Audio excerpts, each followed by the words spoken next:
Just wondering though, like, do you think we should talk about that on the show? Like, does he?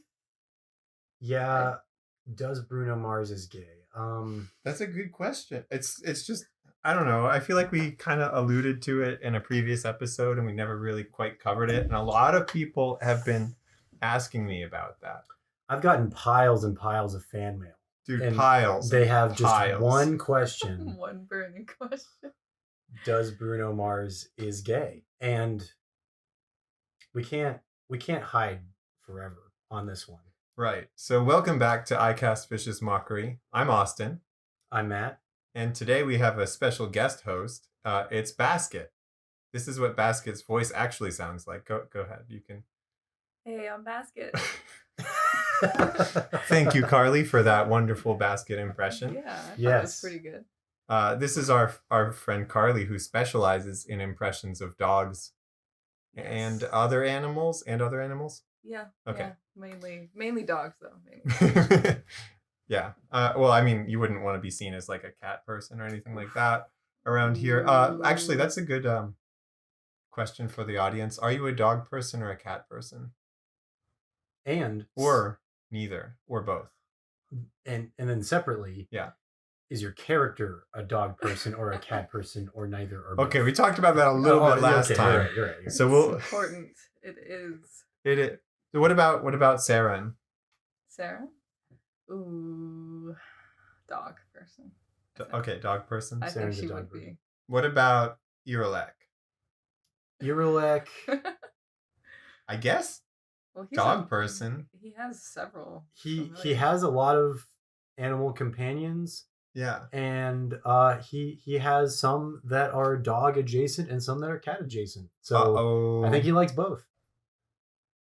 So he's a fence sitter. And he is. And we did establish that Liam does like dogs.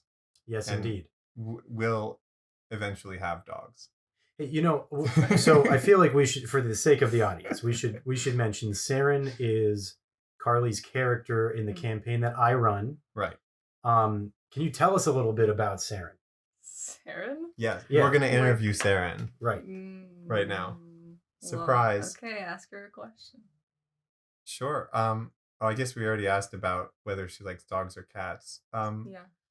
What did she have for breakfast today? Ooh, probably just a cup of black coffee. That's all she usually does in the morning. Probably two, to be honest. How much like you is Seren?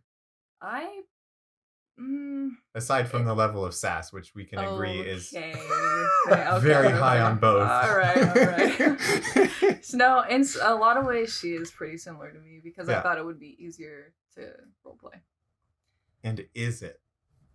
I didn't know this was going to be an interview either, by the way, but it turns out it's an interview episode. Okay, well, it is easier, I'd say. I'd say it's easier because it's easier to think what would she do because it would be what I would do. Yeah. Yeah, much easier. But there are certain situations I'm like, this is what Karlee would do, but definitely I need to do what Seren would do. So yeah, there's different situations for that. What's like one thing that makes Seren different from you? Other than that she's not human. Right. Other than that. Sorry, we took your best answer right away. Just right out the gate. Dang it, guys. I don't know. Well, are you good at astrology? Because I would think Seren is. And I would think that maybe you don't. No. Thanks, Austin. No. I am not good at astrology. I do like the moon and the phases of the moon, but yeah. I don't think she really focuses on the moon phases in Matt's campaign, though. I think she's more stars. I mean, I'm sure she's aware of them. Oh, yeah. And there are two of them. So I know. Yeah. It's a big part of the sky. Yep. So, no, I do not know as much about astrology. So what made you decide on the double moons? Other than it's cool. Is that like the reason? Because that's my reason for something like that. So actually it was when I was making the calendar. I used a calendar. I just had a calendar generator. Yeah. And I just made the names of the days of the week and the months and things like that. and I rolled randomly actually for like the number of days in the year and that sort of thing.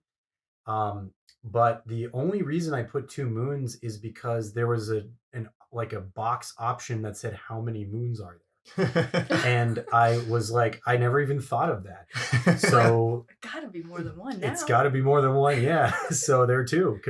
Really, yeah, like you said, it was just because it was cool. I thought. Do you mind if we blow one up?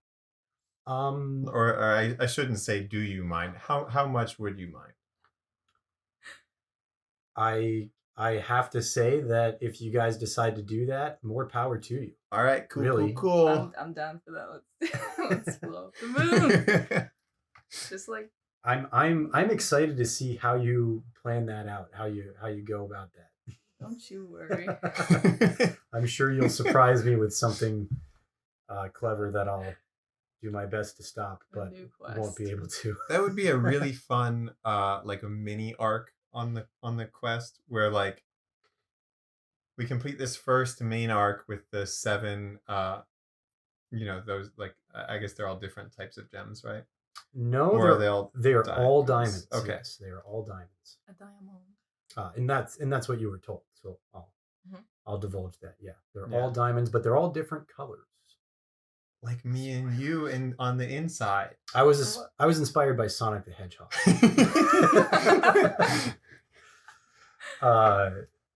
So how much is Seren like Sonic the Hedgehog? On paper, very minimally. Like she's not blue. She's not particularly fast. She's not blue? She's bluish. I would say she's bluish. She's got blue and green scales. Yeah, she's okay. Not a ton of them though. Well, he doesn't have that many scales either, so True. Like okay, they are similar in that way. Yeah. Her hair's about as spiky as Sonic's, right? What? I mean, with enough gel. What the heck is going on here? Why are you changing what's like? Let's say she has red shoes, really cool looking shoes. Oh, like those Michael Jackson shoes. No, I want. Do we talk about this on the podcast? yeah, we did. The Michael Jackson shoes and the soap shoes. Yeah, we did. It's got to be the soap shoes, dude. Those are Sonic's best shoes, guys. All right. Normally, I don't tell you in the episode what the homework is gonna be. But I need you to write me an essay real quick, just real quick. I need you to tell me why the soap shoes are better than the Michael Jackson shoes. Because there's plenty of reasons. But just tell me about how many rails you're going to grind down with your soap shoes, okay? At the speed of sound. At the speed of sound, if you can do that. Or, I don't know. I think if you can go half of Sonic's speed, would you get soap shoes? That's what I want to know. That's still pretty fast. Really dangerous. I don't think it's safe to go that. Like I think if you run into like a bug or something, you'd lose your eye. Oh god. Yeah. No, thank you. Right. I mean, you've basically turned everything around you into a bullet. Yeah. Oh god. Hey, speaking of which, that's what Liam's working on. Yes, he is. Oh boy. Kind of like that. Yeah. Yeah. I guess it's pretty clear to everybody in the campaign, but I don't know how much of that you want to say. I just think it's interesting that gun control is a topic in our campaign. And it just happened organically. Like we weren't like, we didn't sit down before session 1 and be like, listen guys, let's talk about important things in this campaign. Real world topics that affect a lot of people. We were just like, I was just like, all right, this character is going to be based on a real person, and this is what they would do. And oops, I guess they're making guns. Whoops. Yeah. And I really like the way that you have sort of taken that concept and justified it for your character. You did a really good job, I think, of that. You know what I mean? Like come up with his reasoning for it. Right, exactly. Like the reason why he's doing that. Yeah. But so now Karlee. Yes. Why does Seren? Yes. In general, like what's her ikigai? What's her reason for getting up in the morning? Oh. Does she have it can be a secret still. No, you can say that. No. Originally before this quest. Yeah. Her goal was to make a name for herself. She has a pretty, in the country she lives in the map La Hayord, which is where Liam is from. Mm-hmm. She has a pretty prominent family of, discoverers. I don't know, like entrepreneurs in a way. I don't know. Researchers, maybe? Sure, researchers. So she, they all had discoveries of their own, and she just wants to do the same. I don't know. That's what her goal was. And that's why she's a pirate. No. Oh. So why is she a pirate? What do you mean? I mean, she can navigate by the stars. Oh. That's the only requirement. Yeah, we did do that for a while. She's her one goal in her research was the stars because it's been so interesting to her. She went to school in La Hayord, and that was just the subject that stuck. So that was just what she chose. So when she was like an undergrad, was she one of those people who was like undecided for like 4 years and switched majors a bunch of times? Actually, probably. She's like, what should I do? Yeah. Oh man, literally me. Stop it. Yeah, that's definitely Seren. Is that what you did? No. Okay, I was gonna say I wasn't paying attention. I think. Oh. No. To your major in college. No. So I didn't. Science. Okay, so before we started the podcast, we talked briefly about the subject of how do you remember or how did you familiarize yourself with the rules of D&D? Okay. Yep. At first, because I think all of us have played D&D Mm-hmm. at least a couple of times before this campaign. Right. And there are a lot of rules. I would say, yeah, like I was talking to some people from work because I was going to run a campaign for them because one of my coworkers was really interested. But when I brought it up with other coworkers, first of all, they weren't into it. Yeah. But my one friend, Sam, actually said, she's like, there's so many rules. I don't think I could even get into this, even delve into, scratch the surface here. I don't think. It's interesting to me. And that puts people off about the game, I think. Well, some, I guess. Yeah, it can. But it can. It never was in the way for me, at least. I think that for me, the first time I ever played D&D, Austin was my DM, and I think that I wasn't daunted by the rules because he said, "Tell me what you want to be," and then he made all the character sheets, and then he was like, "All right, we're gonna do it," and then I for some reason, just the way you presented it, there was never a point where I was like worried that I didn't know what was going on, because you just like you just say like, I want to do this, and then the DM is like, okay, roll the dice and add this number, right? Mm-hmm. You know what I mean? So I don't think we played by all of the rules. Right. Or, well, so for that campaign, or one shots and campaigns and whatever it was, we tried to follow the rules as closely as we could, but what it comes down to is not everything is. There's not a rule for everything. That's true. So you kind of have to just work with the DM and figure out like what you want to do. The DM's job is to figure out how to do the thing that you want to do. Yeah. Like their job isn't to kill you or something. So if you're new and you hear Dungeon Master and you're like, I have to beat the Dungeon Master, that's not the goal at all in the game, right? That makes the game really not fun for everybody. If you're like, all right, this is me versus the Dungeon Master. Yeah. That's very, I can see. I can see how that sort of mindset might have started in the campaign that we're doing right now. Yeah, I'm trying to fix that.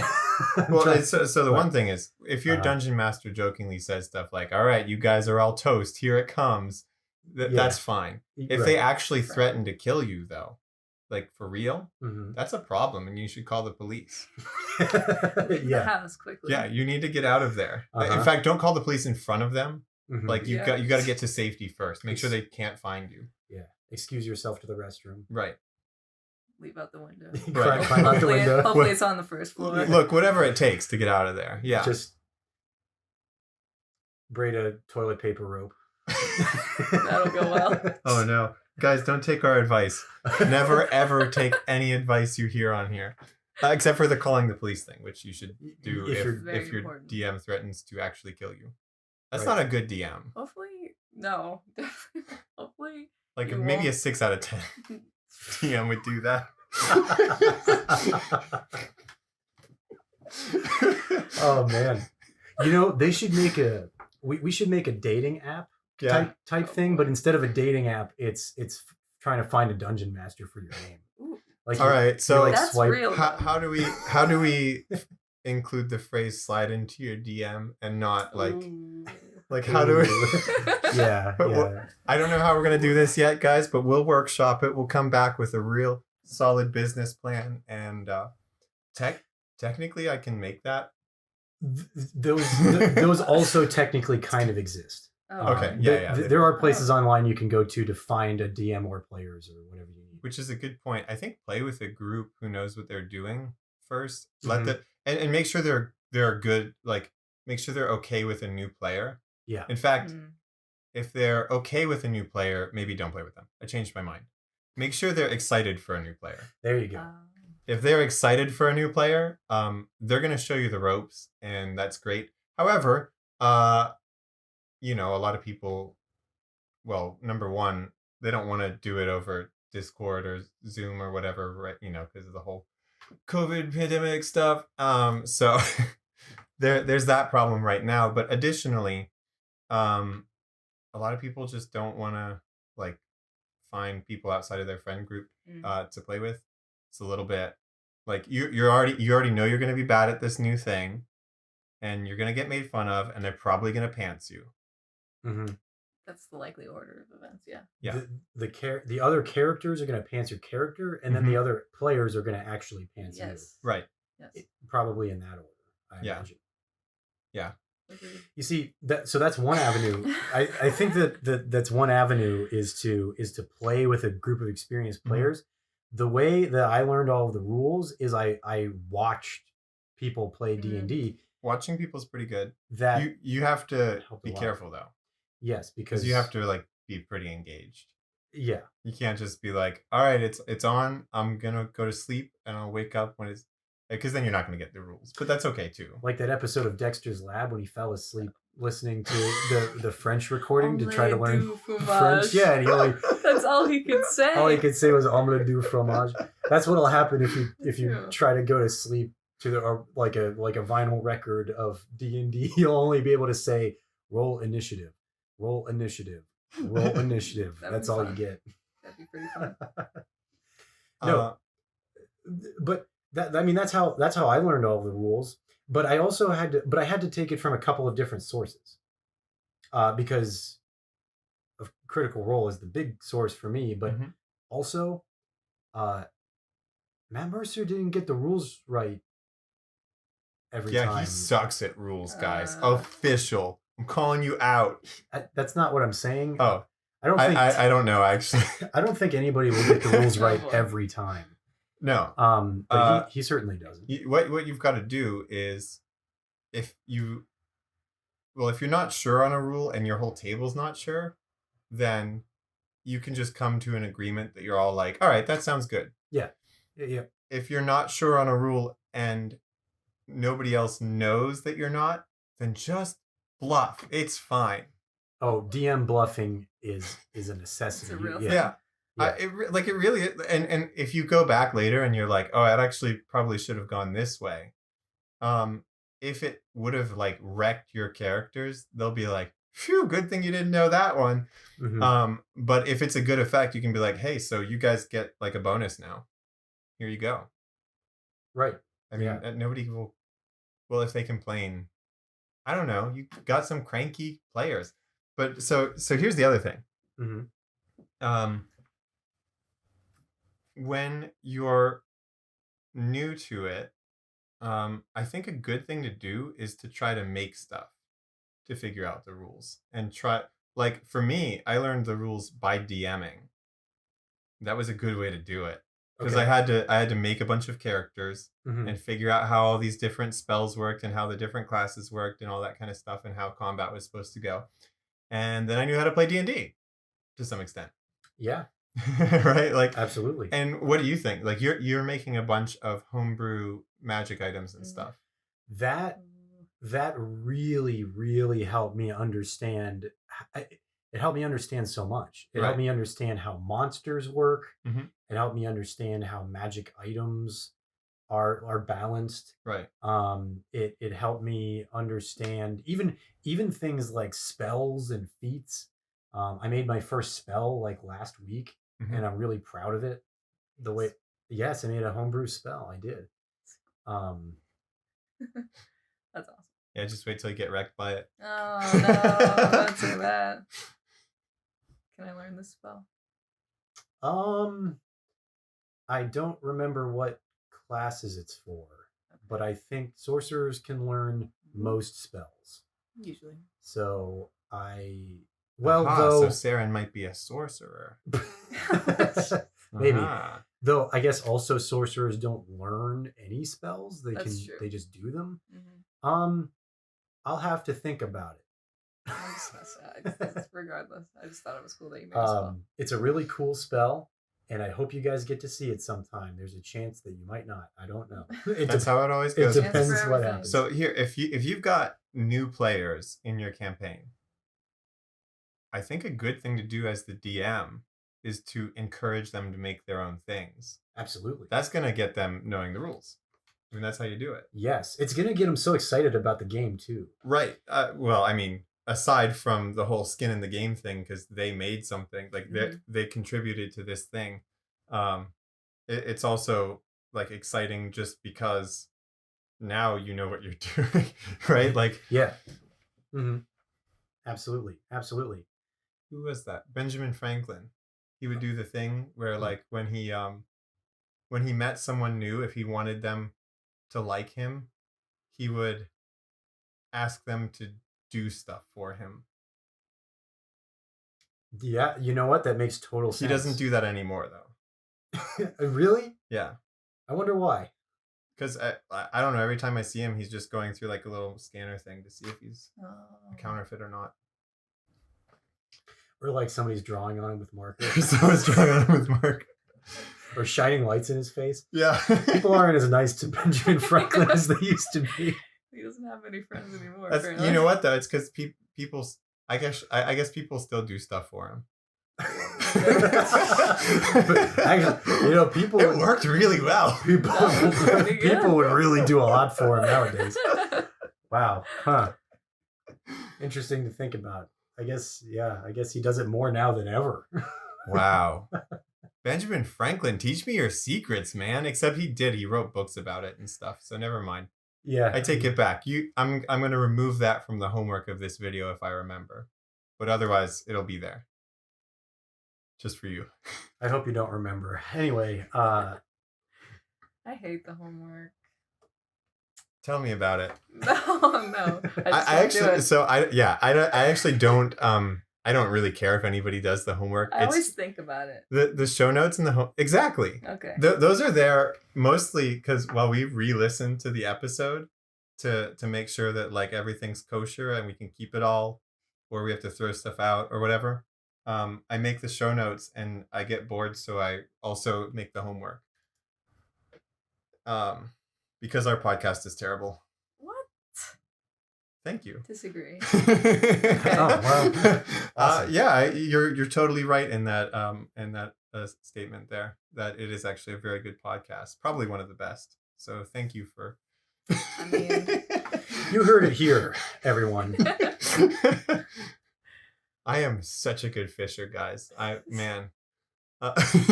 Unbiased third party Karlee. Unbiased. Oh man. Karlee, I will say whatever it takes to get on the show last name right here. Hey, That's yeah. her. I really wanted to be here, guys. It's really fun. I'm glad you're enjoying yourself. Hey, do you want to do some homebrew? Oh, Yes, please. I've been waiting all day for homebrew. Give me some of that. Let's do it. All right, what do you think? Same as last time? Yeah, give me a nice little sip. I'm just gonna lay them both at you. Yeah. And we'll get into depth. Okay, I love that. Okay. Wait, are they like connected or something? No, Okay. they're not related. Are we like connected or something? Absolutely. What? Okay, I'm gonna try to guess what the homebrew is. Okay. Give me a category. He Okay. needs a hint. The first one is a martial archetype, which I think means it is a subclass of fighter. Yeah. Yeah. Okay. What's the second one? The second one is an encounter monster. Ooh. Wait, what's an encounter monster? Why is it different? I think it. Oh, like a roper or something. Yeah, the implication. Well, no. No. I think the implication is that you're likely to run into this by itself. Okay. Yeah. Okay. You know what I mean? Yeah. Yep. Okay, that's what I thought. That works. Okay. And they're unrelated. Correct. Unrelated. Okay. So it's not a dog, like dog style fighting and a bigger dog. No, it is not. It is neither of those Darn things. it. Man. Do you want me to? I'll say this. Yeah. Dog is an animal, Right. and one of them has something to do with an animal, but the animal is nothing like a dog. Okay. Okay, so I'm gonna guess that the fighter archetype is giraffe style fighting, where you slam your targets with your neck, so you can fight unarmed and, in fact, without arms. That was really close. Okay. It wasn't really close, Okay. but I wanted to say it was really close. Okay. Okay, so the martial archetype, Yeah. the falconer, falconry. Wait a minute here. Oh, it's so good. I already love it. I already love it, and I'm not even married to it yet. Yeah, it. This is user not the Smoooze. Okay. Wait, spell Smoooze? Smooze. Okay, gotcha. Okay. Let me tell you about this this falconry thing. So at third level you get your falcon. Yeah. Okay. That's one. Yeah, third level. Okay. So why do you think they're not the Smoooze? Well, they made this, so I already think that they are for sure the Smoooze. Oh, okay, cool. So maybe they're just trying to be humble. They are. But they're trying to do that humility. They're trying to do what you did earlier, where they're trying to be like, I'm not the Smoooze, just to like they're fishing. I think is what's happening. Fishing for Reeling it. Smoooze. Yeah, they're Reeling fishing for Smoooze. Okay, sorry. So the Falcon shares your initiative. That makes sense. And takes its turn immediately after yours. Okay. It can move and use its reaction on its own. But the only action it takes on its turn is the dodge action, unless you use a bonus action on your turn to command it to use the attack action, or the dash, disengage, help, hide, or search action. When your Falcon is reduced to 0 hit points, it makes death saving throws, just as a player character would. How many hit points that puppy start out with?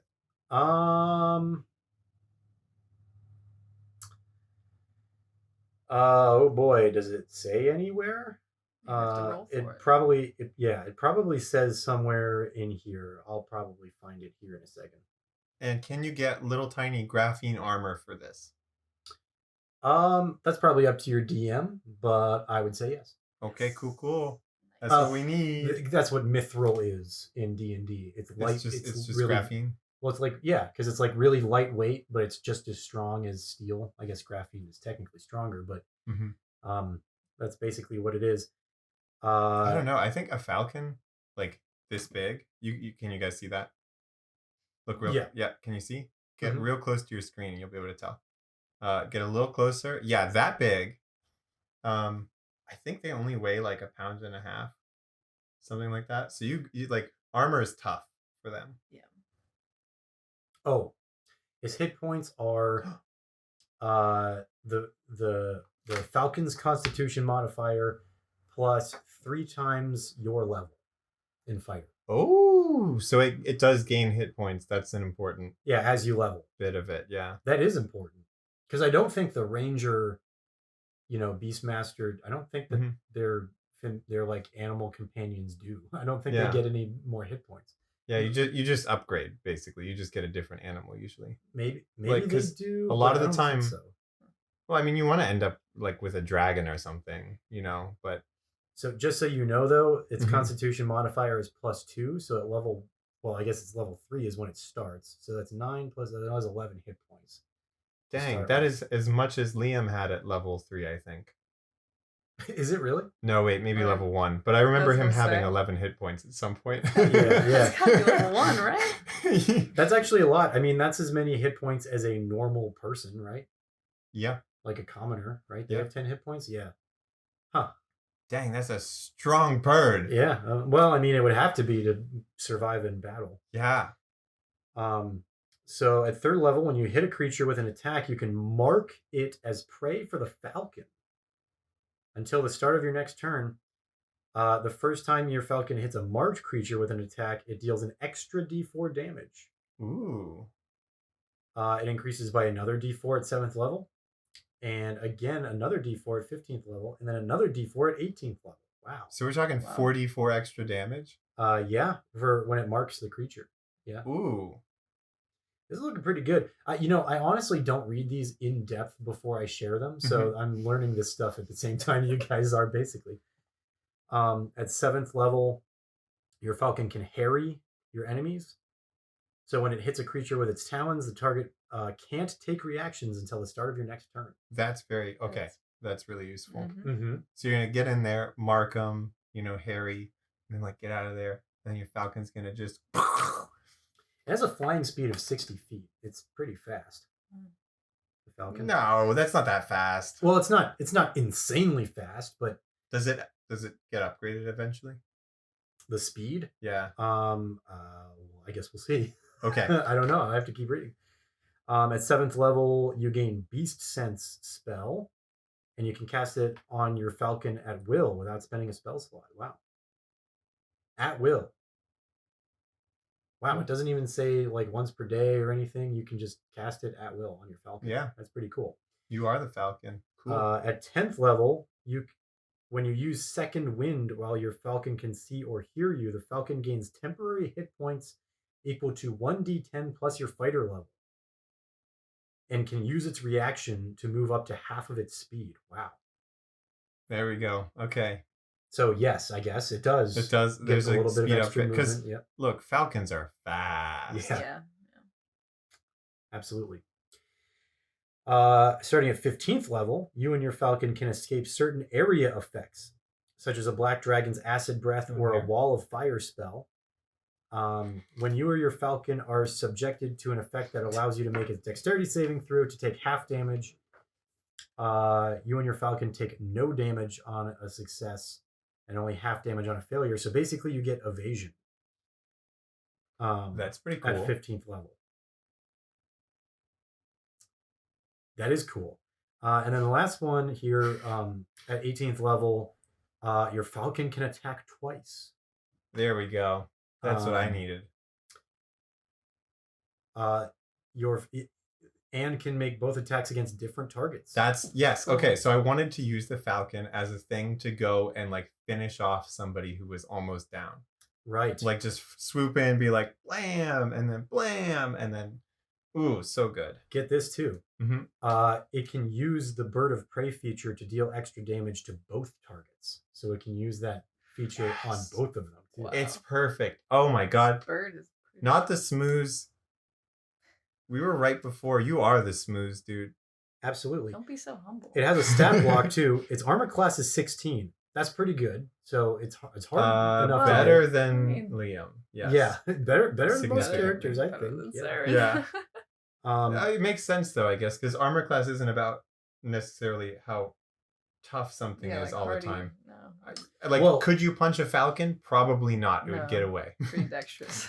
Right, exactly. Well, armor class is based either on literally the armor you're wearing, Mhm. like if something hits you, it might just hit the armor and not affect you, Mhm. or your ability to dodge it. Mhm. So it's either dexterity or armor based, or a little bit of both, right? Yeah. So that's kind of how that works anyway. It gets it has +7 to perception. That makes sense for a falcon. And it has proficiency in dexterity and constitution saving throws. It has dark vision up to 120 feet, and it understands all of the languages you speak. That's a lot. That could be a lot of language. Well, fighters, I guess, don't. No, necessarily fighters speak a lot of barely languages. speak one language. Come on. Yeah, that's true.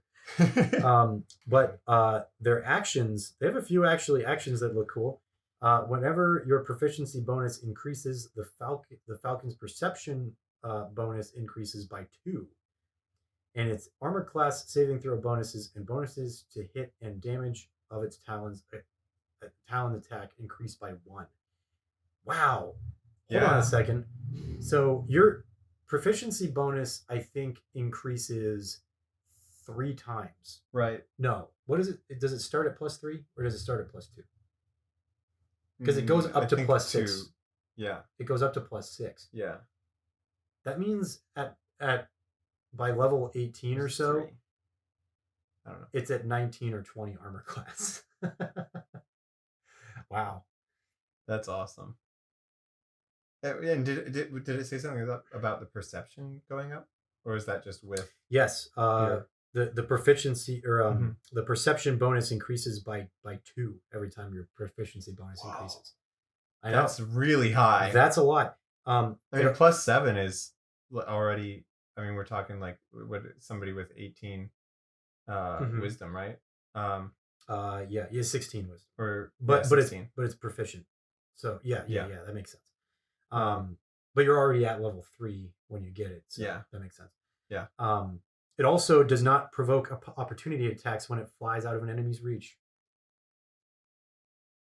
Oh, that makes sense. because it has flyby. A lot of Yeah. flying type creatures have flyby. So yeah, that's pretty Do much geese everything. have flyby? I don't know if They geese shouldn't have their if they own do. stat block.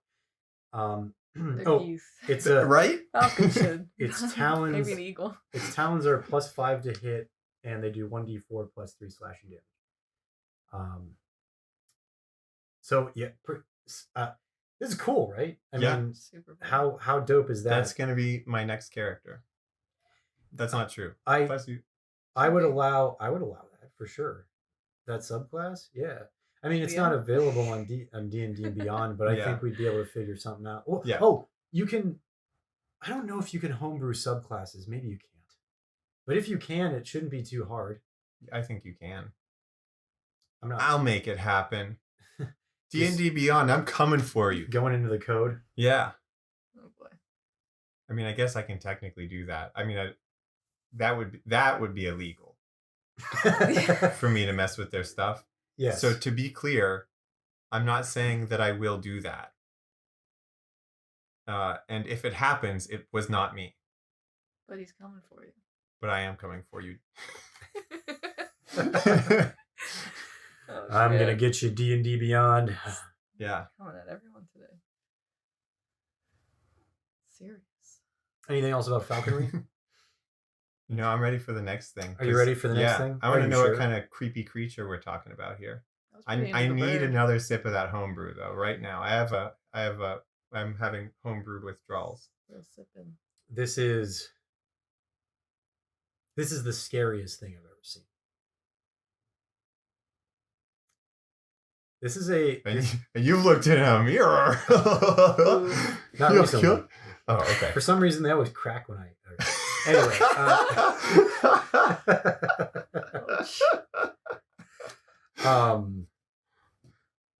This is a stat block for actual cannibal Shia LaBeouf. Oh God. Yeah. A challenge rating 9 encounter. You guys would die. Where at Shia on LaBeouf. earth would we come across this?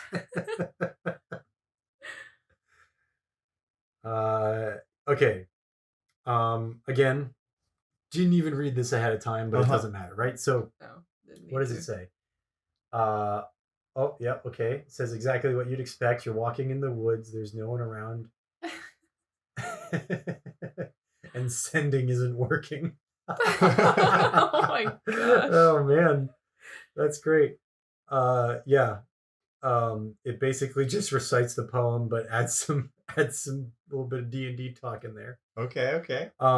So Shia LaBeouf appears to be a legendary creature because he has a lair, and I think maybe not only legendary creatures have lairs, but he has a lair. Hags have layers. I guess. Oh yeah, Yes. they're not Yep. legendary, and they have layers. Yeah. Okay. So he probably isn't legendary, but he does have a lair. Hey Google, is Shia LaBeouf legendary? Ooh, let's see about Sorry, I don't have any information about that. But I found something else. Do you want to know what is the story behind the Shia LaBeouf song? Yeah, we want to know that. On the website WashingtonPost.com, they say, LA songwriter Rob Cantor, 28. Okay, is Google, the that's guy who enough. wrote- Thank you. Whew. Oh boy, that was close. I'll Okay. answer for her. He's pretty legendary, I think, Yeah. On on lots of levels. initiative count 20, Okay. Shia takes one of the following Mhm. actions. He makes a stealth checks to hide in the foliage, Mm-hmm. or he forces a creature to make a DC 15 dexterity saving throw the next time they move. On a failure, the creature is caught in a bear trap and takes 1d4 piercing damage. The creature is grappled until they use their action to make a DC 15 strength check to be freed from the trap. Each failed check deals 1 piercing damage to the trapped creature. I'm a little disappointed that it doesn't say the only way to escape is by gnawing off your leg, but that's fine. Yeah, like mechanically, that's a little difficult to do. I guess that's true. Okay, well, let's look at his stat block. His armor class is 18. Okay. Why? He has natural armor. Okay. What do you Yeah. mean why? He has natural armor. Okay. Uh-oh. He has a small hit point pool of 209 hit points. Where'd they get 209? 22d8 plus 110. His constitution is 20. Okay. And he's challenge rating 9. So Yeah. that's But I just want to know, like, what made them pick that exact like, is there symbolism behind it? Who is this? Oh, I'm Okay. sorry. This is Death 546. Death 546. You got to be a little bit explicit in your symbolism for me, not for everybody in general. I'm just the one who can't follow along here. Why does he have that exact number of hit points? That's what I got to know. Thank you, and thank you for coming to my TED Talk. You are the weakest link. Goodbye. I think I have to knock the mic over now, right? Please No, don't. don't Okay. Please don't do that. That's part of the His speed is 30. I'm just gonna blast through these. Strength 19, dexterity 17, constitution 20, intelligence 9, wisdom 18, charisma 12. Only 12? Well, yeah, that's weird. shocking. That's a little strange. Maybe, yeah, I guess actual cannibal Shia LaBeouf is different than motivational Shia LaBeouf. Yes, very different. Mhm. That's a different. He changes forms. Oh my god, what if you encountered both, though? And, like, and you had to tell the difference. Well, the motivational one motivated the cannibal one. Oh man, Right? Like, he Big uses some problem. bard bardic spells. inspiration, yeah, Right. for sure. Oh no. Oh yeah. Big problem. Oh man, that's a bard for sure. He could just sing the tale of actual cannibal Shia LaBeouf. Like, he could just be following him around and then saying just do it, and then okay, so this is good. This is good. I smell a one shot in our future. Very vivid imagery. He's proficient in strength and constitution saving throws. Yes. Athletics, performance, and stealth. Resistant to necrotic and poison. Immune to charm and frightened. Dark vision up to 60 feet. Knows common. Challenge rating 9. All right. Okay. So here's some abilities. Oh. This is really probably what this is all about. So Shia Surprise. Sorry. 1 minute after death, Shia revives with 10d8 plus 50 hit points. Wow. Every time? The effect is only suppressed after Shia's head is removed. You have to remove his head. That's how you do it. Oh boy. Okay. I like that. Yeah. Down on all fours. Uh-huh. As a bonus action, Shia drops to all fours. His speed is increased to 60.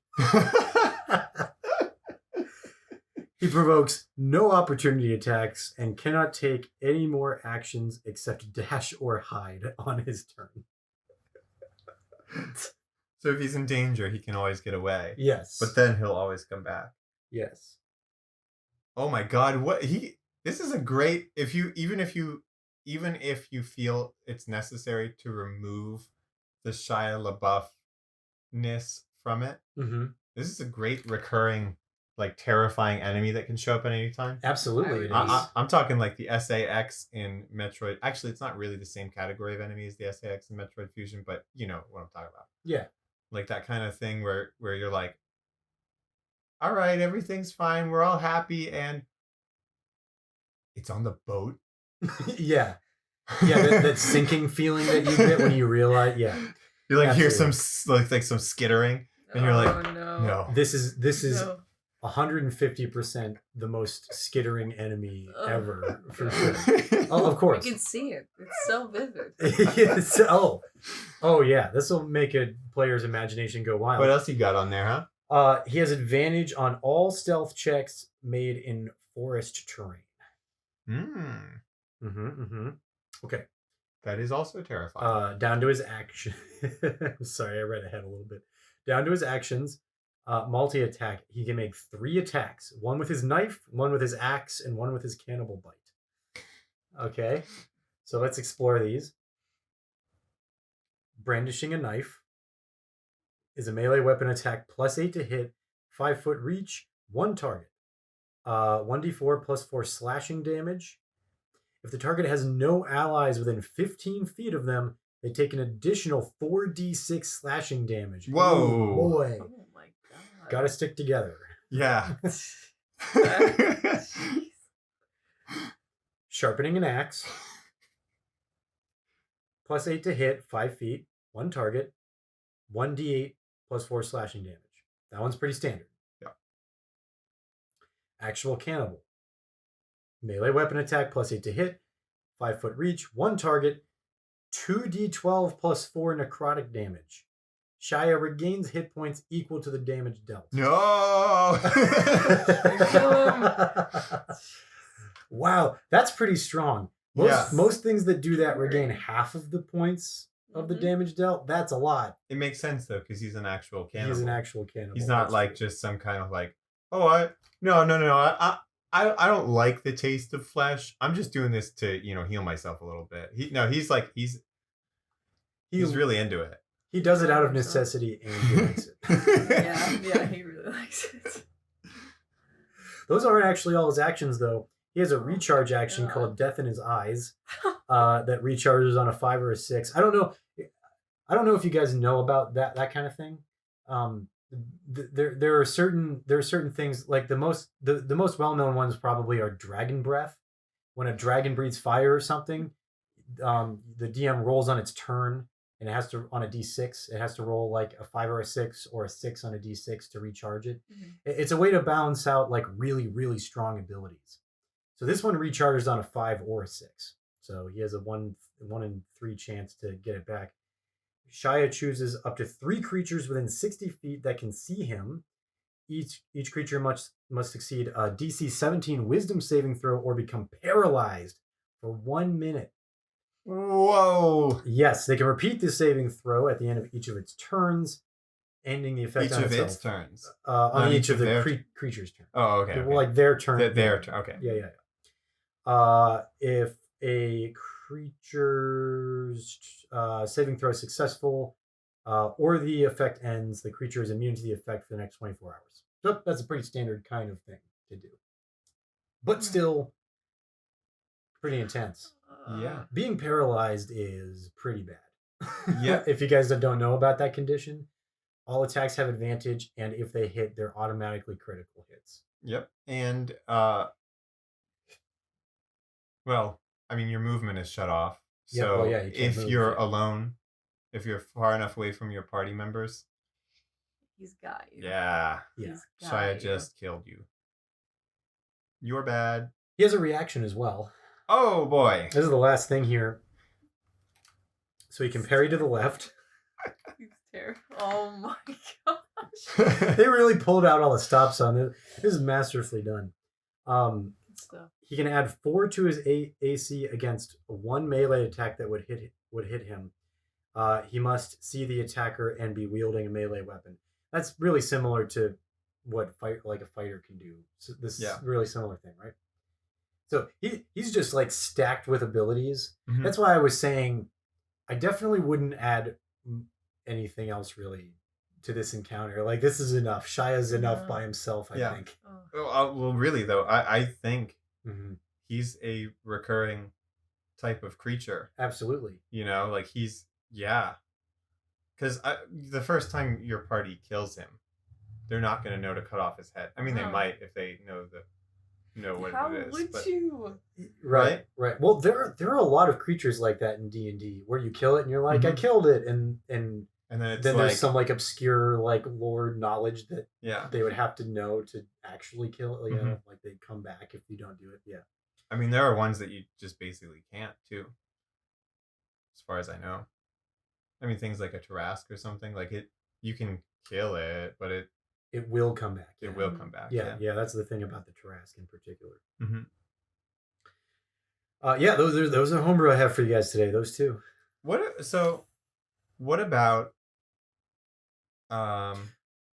you know what though? Yeah, what? Because Karlee's here. Yeah.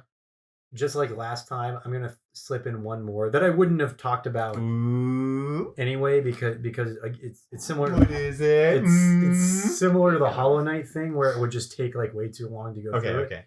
So I'm just gonna talk about it. This is Kings Are Forever user is a Reddit user. This is. I'm trying to figure out how many pages this is. It's a lot. 1, 2, 3, 4, 5, 6, 7.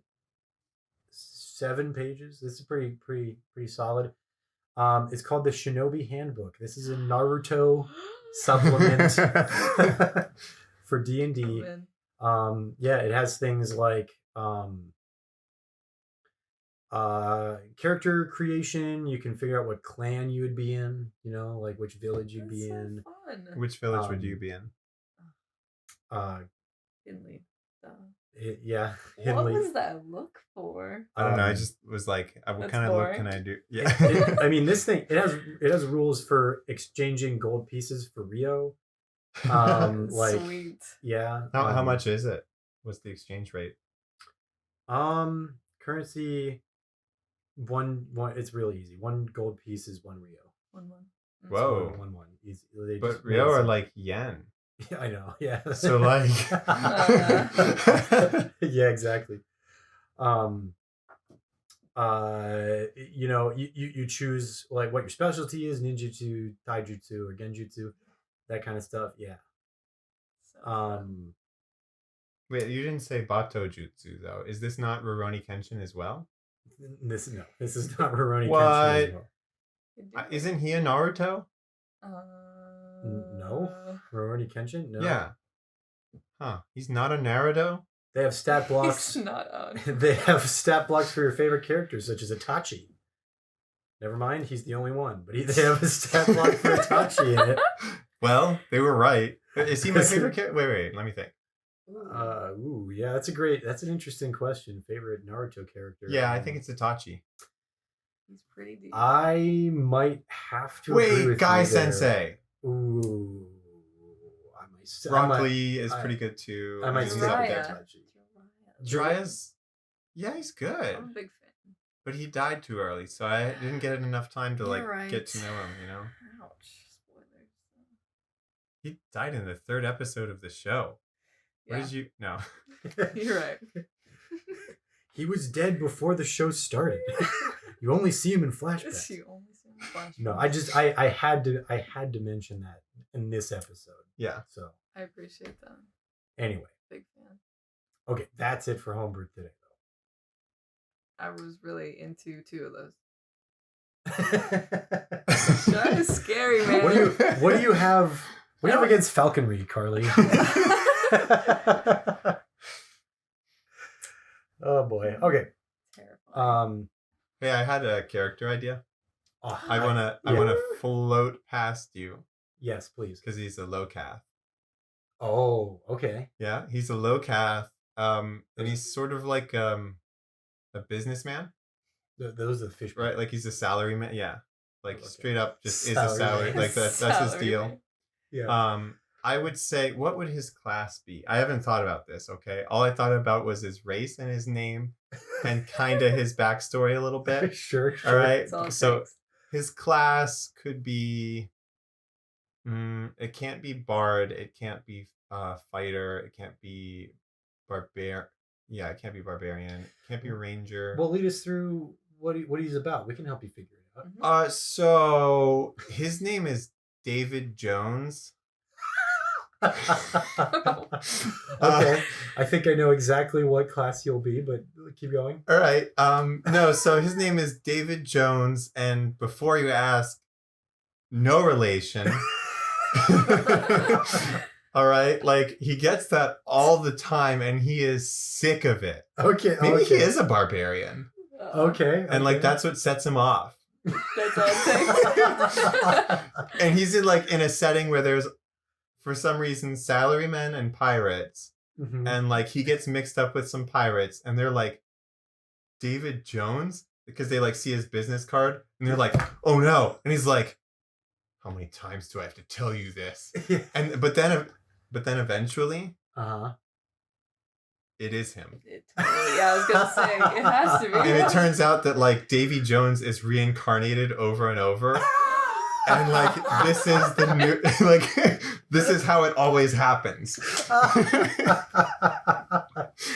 And it always happens that they start their life trying to do something else, Right. and they're sick of people getting them confused with the real Davy Jones, and then they end up. They just don't want to be Davy Jones. But They wanna the be sea David pulls Jones. them back in Mhm. every time. Yeah. And then it wears them away until they're nothing. And then a new one appears. Then And like David they Jones try comes to avoid it. I have a great idea. He works up in the not top floor because that's like special stuff, but he works up in a skyscraper, like in the Corner middle of a office. city. He's like far from. Yeah. Salaryman. Corner office. I have his class though. Yeah. What Barbarian's not Barbarian's a bad idea. not bad, but Paladin. Because okay. Matt Mercer just released a Way of the Open Sea subclass. Mhm. And he's also talked before about the interesting idea of a reluctant paladin Yeah. who is like called by like some deity but really doesn't want to have anything to do with Yeah. it, but they have all this But then the power. deity's like, no, I already turned on the powers. Like Yeah. you can't just be like no. Yeah, like yeah, exactly. I think that would be an interesting concept for David Jones. So how is that different from a warlock though? It's Except for the type of like the specific spells. because they're both. I mean, it's possible that they're both like chosen. Mm-hmm. Obviously, they're different mechanically, but I I think guess the warlock enters into a pack. Yes, Can you there's be a an pack. unknowing warlock? Yeah, you Yes. could. That's easy. Totally. There's a lot of ways to set that up. Accidentally. Ford in Critical Role was an unknowing warlock. Mm-hmm. Oh yeah. Because he like almost drowned and he woke up on the beach Mhm. and he suddenly could summon a sword in his hand and he was like, "What's going on here?" He had no idea what it was. Yeah. Well, I think, well, yeah, that's one way to do it is just like, oops, I didn't know that this happened. But also it could be like something that happened when you were a kid. It could also be something like you signed some documentation and somewhere in the David Jones is just signing and signing and Yeah. signing. And then Just like threw it all on of a his sudden, desk. a tidal wave hits the building and he's fine. And he's like, what just happened? like one of the documents has like fine print arcane like sigils that he just like Oh, like he's just breezes by. Yeah, he just doesn't even read it. Didn't read the fine print. Davey, you gotta read the fine print, David. I was very proud of that one when I came up with the name. But I was like, what? Wait. Got it, guys. That's a good character idea. You see, anytime I come up with a character idea, I don't want to talk about it on the show because I want to put it in the campaign. Right. You know what I mean? Well, I do But- not have time to plan a campaign right now, so I Yeah. am going to talk about it on the Yeah. show. I love Yeah, that's great. But yeah, you guys out there, you in there in the microphone, tell me if you use those character ideas for anything. I'd love to hear about it. That's all. I just wanted to know, just wanted to let them know to tell me that. Why are you looking at me like that? Yeah, I mean, I took off my pants, but that's what we do on the I mean, I haven't been wearing my pants this whole time. right. They're both wearing pants. Don't let them fool you. Gosh. Okay. Hello? Okay. Shorts. I took off my pants earlier today after work. My goodness. This guy, can you believe this? He This- comes on our show Comes on our with this show. kind of attitude. Presumes the pants situation. Yeah, no. Yeah. So now, I'm just gonna say that today it's I'm gonna go out and I'm gonna push the envelope here a little bit by saying it's like mid-November. yeah, We live in the northeastern part of the United States. yeah. It was almost 80 degrees outside today. We do live in one of the colder cities in the world. Right. We have record snowfalls. Yeah. Yep. All like constantly. Yep. And yeah. Yeah, it's a super. I would describe it as a super nice day out because I like it when it's almost 80 degrees or more. Yep, I agree. I like that a lot too, and So it's really weirded me out. Oh, Yeah. man. That's Oh yeah, nice. I'm not complaining. oh, dude, what about? Hey, you know what our campaign hasn't used very much? What's that? Windows.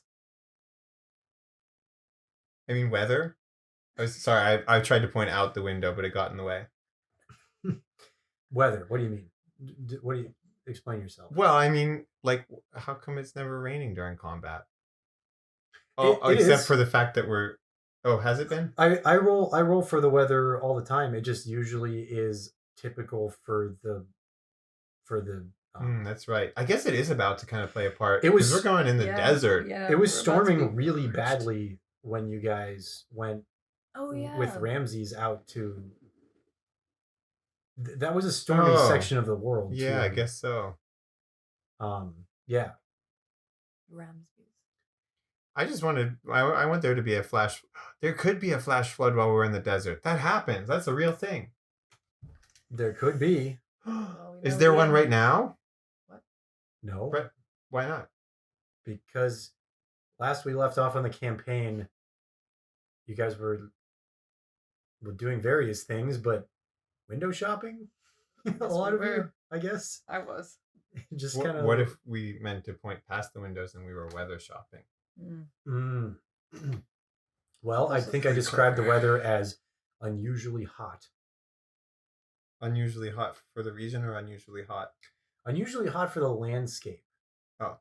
You see, you guys saw that the vegetation was That's right. It was like it was deciduous. Yeah, But forest. the heat was like middle of the desert. Right. And it is summer, but it's still much hotter than it should be. They got some good fertilizer. Yeah, really. I guess. I so. guess though. I mean, there are a bunch of loxodons living there. Yeah, you know what that means. I don't know where you're going with this. They're tall. Nice name dropping one of the episodes. They know where to find the good fertilizer up in the trees. What are you saying? That's where you find it. What are you talking about? No, I was talking about their waste. I was talking about their excrement. Oh, okay. Because elephants. Elephant. No. There is their excrement particularly good fertilizer? Elephants? If you knew the answer to this, I have many more questions. Why do you know the answer to this? Is the first one. Well, they do process a lot of plant matter. This is true. I would think it's pretty high in nitrogen. Yeah, it should be good fertilizer materials. I don't know. I think that's some homework. Oh, guys, let's do some. Is elephant dung good fertilizer? Now I need to know. Okay. Yeah. They always get it from birds, or at least they used to. I mean, I don't know how fertilizer is made now, but there's like this whole deal with entire islands covered in bird poop that people would fight over, like wars fight, not like I'm gonna punch you in the face if you don't let me take this island, like wars fight. Yeah. Because that's how they made fertilizer, using the bird poop. Interesting. And at the time that I'm talking about, which I don't remember exactly when, but you can probably guess when, because it's before airplanes, but after ships, roughly in that time period. Sure. That was one of the most valuable resources in the world. Actually, so it was also near airplane time. It was actually way more recent than you would think, too. Really? Yeah, that they came up with any sort of replacement for it as a resource. Like, people would just go out and collect it and bring it back and make it into fertilizer, and that was necessary to keep the human race alive for a time there, and people fought and died over it. Fighting over bird poop. Mm-hmm. Wild, man. Wild. Yeah, they were wild birds. Yes. Oh, maybe they do it in factories now. It was falcons. No, I don't think they do it in factories. So maybe something happened to it while it's like on, like, baking in the sun or something that makes it work. I don't know. I don't know how fertilize. I'm not going to pretend to be a fertilizer expert. Well, you can tell that it's not necessary anymore because otherwise they'd be scraping it off the sidewalks and stuff everywhere, and it'd be a precious resource. Yeah. That would be strange. The birds around here poop purple. Have you seen it? Have you seen it on the sidewalks? No, I've never noticed. They do. Not all of them, but like some of them do. It's pretty great. I wonder what causes that. Berries. They these berries off the trees around here. Oh, you mean in like this immediate area? Yeah, like right in our neighborhood. Got it. Actually, like right that street. Okay, gotcha.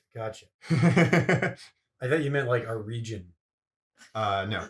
like the ones that telephone pole out there, or that electrical wires and stuff. That's those birds. It's a purple electrical wire. Yeah, if you go on the sidewalk down there, you'll just see some of the purple spots are dead berries that fell. Some of them are bird poop. That's a game I wouldn't want to play. No. I just don't step on any of them. Yeah. Basket she does what she wants. I was gonna say Basket probably has a field day with both things. Yeah. She hates leaves. Really? She will not step on leaves. That's if hilarious. she can avoid it. Yeah, it's bizarre. She has a lot of particular things that she's a delicate girl. Does and doesn't like. Okay. Hey, maybe we could talk about that in another episode. Like, what do your... Because this episode, we already cut it off. It's been done for a while now. You just don't know it yet. Yeah. But, like, what do you think about that? Like, things that your characters hate. You know, not like they hate it, but like, Oh. oh no. Like how I can't stand touching or the sound of styrofoam, like the touching styrofoam or like the sound of it rubbing together. I hate that. Or like when I cuddle, I can't with my wife, obviously, not with the dog. God, freaks. Like that? if my fingernails rub against the sheet or whatever is under us, I cannot stay like that. Interesting. Ooh. Yeah. Interesting. Yeah. That doesn't bother me. I mean, there's other stuff too. Like I can't wear my wedding ring because the tops of my fingers and whatever. But I know you guys can't see it, but Austin has a really cool wedding ring bracelet, actually. well, they've all seen it. In the future, though, if you're if you're watching this through the time capsule here, I wear my wedding ring on a bracelet that I sort of sloppily made out of leather cord. It's sloppy right now. It's been neater before, but it like loosens up over time, so I have to like redo it. I think it looks great. I like it. Cool. I like it. Nobody notices it.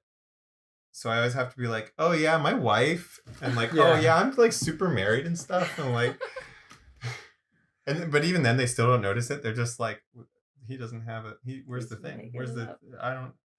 I mean, I guess if I didn't know it was your wedding ring, then I would just think it was a cool bracelet. Yeah, especially because it's like silver. Yeah, it's not actually silver. It's made of gold, but it's white gold, so it looks silver.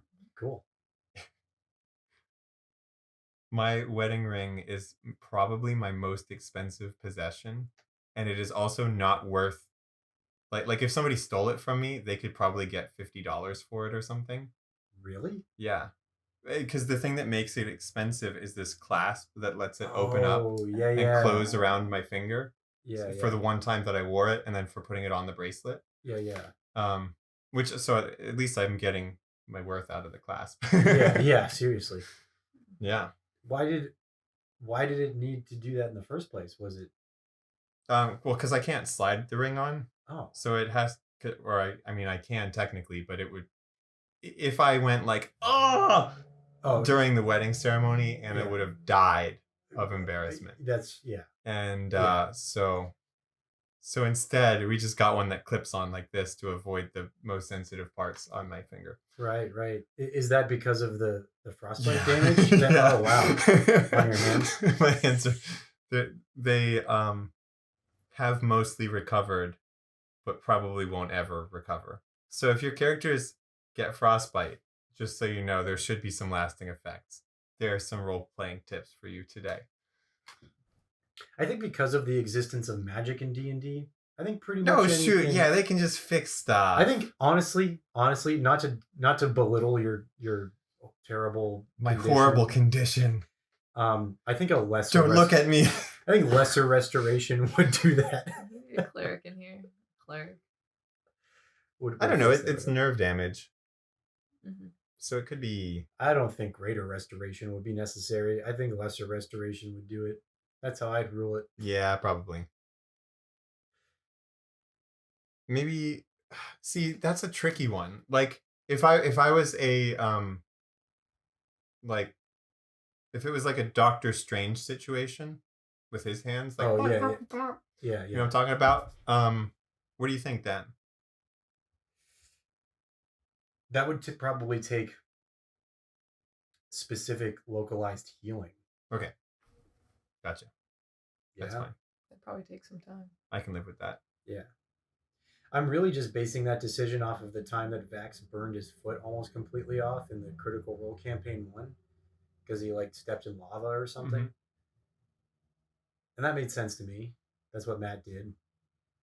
The cleric of the group had to use healing magic on his foot like consistently over a couple of days or something for it to heal back into a normal looking foot. That sounds fair. I think that makes sense, yeah. I love clerics. They're my favorite class to play. Is that why you're wearing a cleric shirt? Yeah. I got my cleric shirt on today. I knew something was weird about you. That's okay. What about you? What's your favorite class? I know Matt's, I believe, is rogue. Rogue is absolutely my favorite class. Yes.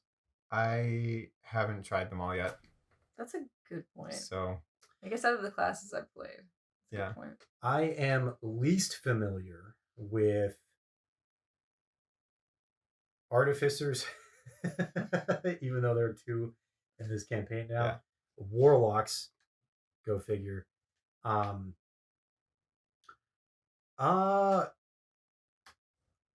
Yeah, but those 2 I really don't know very much about. It actually have been learning new things about how warlocks work. Like this week, I learned I don't understand them completely still, but the ones I guess I know the best are probably Rogue. They're pretty simple to understand. Druids aren't that complicated to understand, I think. And oh man, I don't know. What are the classes that you guys feel like you know the best? Is that cleric for you? I'm pretty well versed with my sorcerer now, but cleric, yeah. I get cleric, sort of. No, you know what? I would say between my 2 characters, artillerist is easier for me to wrap my mind around. Sorry, the artificer, but yeah. Tasha's Cauldron of Everything has a new artificer subclass, the armorist. I thought that was really cool. So I can make cod pieces? Or any other piece of armor, but yes. Or any other cod piece of armor? Yeah. We did it, boys!